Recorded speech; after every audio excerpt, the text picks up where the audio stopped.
Halo guys, nama saya Husain. Saya dari kelas Remaja Sukses level 3 dan saya di sini ingin menyampaikan sebuah materi yang saya telah pelajari pada hari Minggu lalu, yaitu materi yang berjudul leadership, kepemimpinan. Jadi di sini saya langsung akan bacakan tanpa berlama-lama.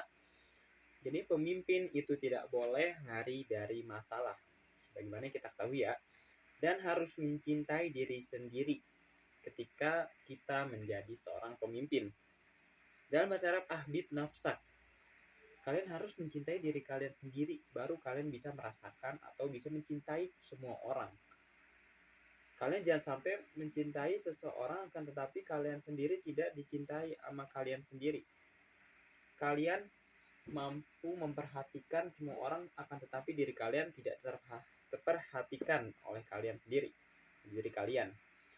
Sebagaimana perkataan Donald M. Gannon, yaitu leadership is an action, not a position. Maksudnya, seseorang yang memiliki rasa kepemimpinan maka akan lebih cepat untuk sukses. Maksudnya ya, itu maksudnya ya.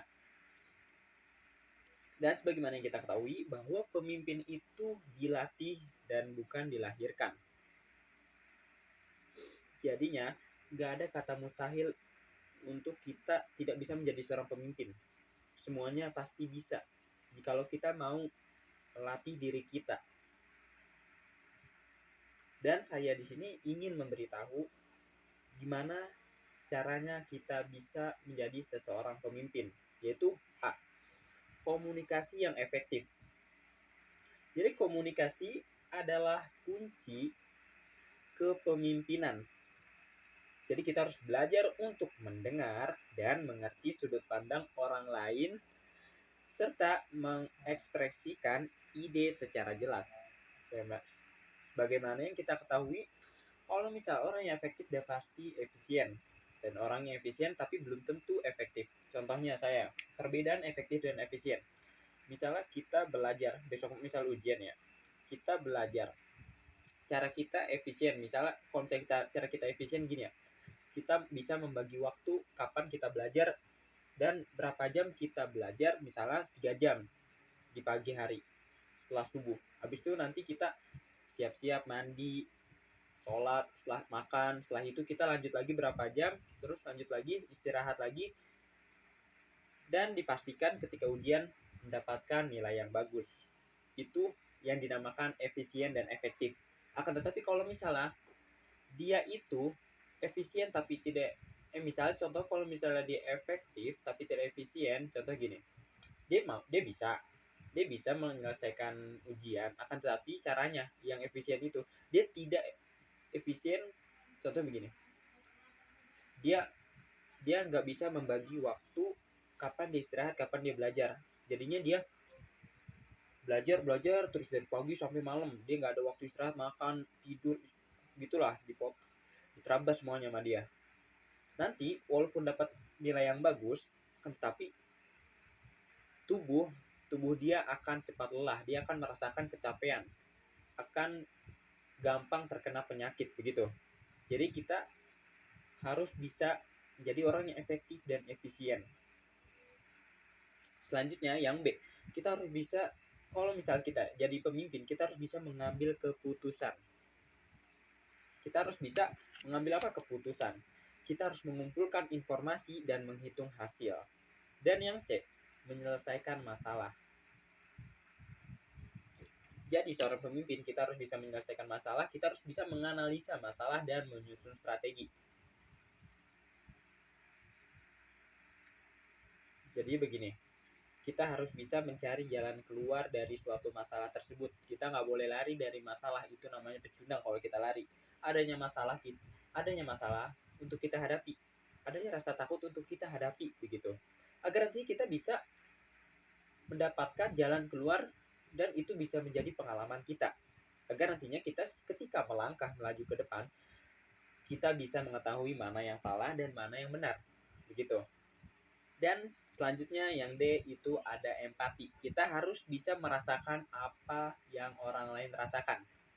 Susah payahnya yang orang lain rasakan kita harus bisa, dan sebaliknya juga gitu. Dan yang E, Selanjutnya itu kerja sama tim. Jadi seorang pemimpin gak harus nyuruh-nyuruh doang, kita harus bisa kerja sama tim kita, berkolaborasi untuk mencapai tujuan yang sama. Makanya di sini kita harus bisa berkomunikasi dengan orang yang mempunyai tujuan yang sama, yaitu mendapatkan kesuksesan, mencapai impian. Selanjutnya yang F itu adalah mampu beradaptasi. Di sini nggak ada kata mustahil bagi seorang introvert, walaupun extrovert cepat beradaptasi ya bersama dengan situasi. Jadi kalau misalnya introvert yang ingin menjadi seorang pemimpin, kita harus bisa mampu beradaptasi. Kita harus lawan ego kita, kita harus lawan yang namanya, kita harus berubah lah jadinya.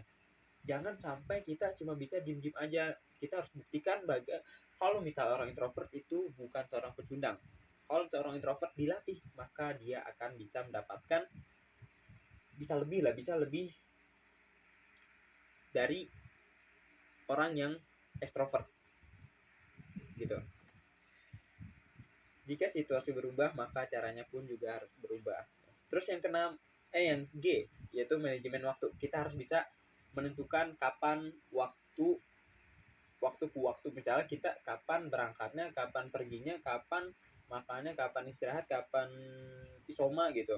Kita harus bisa memanajemen waktu kita. Kita harus menargetkan sebagai seorang pemimpin ya. Terus selanjutnya H, kita harus memiliki rasa tanggung jawab penuh. Jangan setengah-setengah. Kita mengerjakan setengah-setengah. Kita harus memiliki rasa tanggung jawab yang penuh. Menjadi contoh yang baik dan menepati janji. Gitu. Dan yang terakhir yaitu I, kita harus bisa percaya diri. Kita nggak boleh wiru mutafail, atau bisa dibilang kita nggak pede, nggak boleh itu. Itu harus kita buang-buang. Karena kita harus melakukan asertif setiap hari. Apa sih asertif itu? Memberikan penegasan atau kata-kata yang positif untuk diri kita. Kita harus membuang perkataan baik itu ke dalam diri kita. Jangan sampai perkataan buruk. Maksudnya contoh kayak gini, saya nggak bisa, saya nggak bisa. Itu tuh buang namanya. Itu buang. Kita harus mengganti dengan kata-kata yang positif. Saya bisa, saya mampu, saya kuat gitu. Agar nantinya kita bisa semakin membuang yang namanya minder dan insecure. Dalam kepemimpinan itu dibuang itu, insecure sama minder tuh udah nggak ada. Karena kita di sini diciptakan sesuai kemampuan dan bukan kemauan gitu. Mungkin ini saja dari saya. Kurang lebihnya mohon maaf. Jikalau ada kata-kata yang salah, maka komen saja di bawah. Syukran, assalamualaikum warahmatullahi wabarakatuh. Dadah.